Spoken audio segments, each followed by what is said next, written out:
I've got letting go and moving on coming up shortly with the newborn, because I fought for her to go back to family because I know it's right. Although it's so bittersweet that I want to keep her, I know that I can't because she belongs with a family and where her roots are. That is going to be very difficult. I'm not going to lie, but it's right. It's how it should be. They're not children anymore when it's time for them to leave in my house, to become adults. And when it's time for these adults to leave, they move on, but they never leave.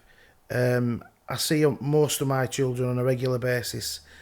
I go to football matches. I go to, it's only a couple of weeks away. I'm going on a Blackpool overnight trip with one of them who plays football, who's a police officer. I'm very much still involved in their lives just as much as they're involved in mine. They just don't live with me anymore. When the children turn 18, it's their choice. I let them decide if they want to stay. They're welcome to stay.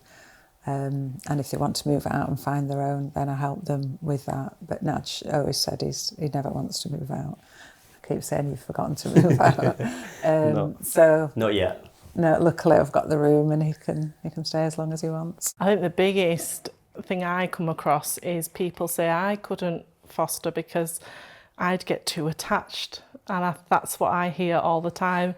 And I'm thinking, good, you're supposed to get attached. I get attached, but we deal with that afterwards if the children move on. And it's the same for the boys. They make sometimes best friends, and it's a journey about sometimes them children are only here for a little while before they move on. Sometimes they're here a lot longer. But the biggest misconception I hear all the time is I couldn't do it because I'd get too attached. And I think that's the biggest misconception. You're supposed to get attached. So I've got a really good support network around me. I've got a lot of friends that work within childcare, social care.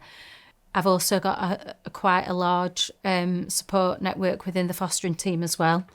I've now contacted another foster carer who I know who has got a baby, because she's gone through it multiple times with transitional moving on, just for that additional support for myself. And nobody ever says no.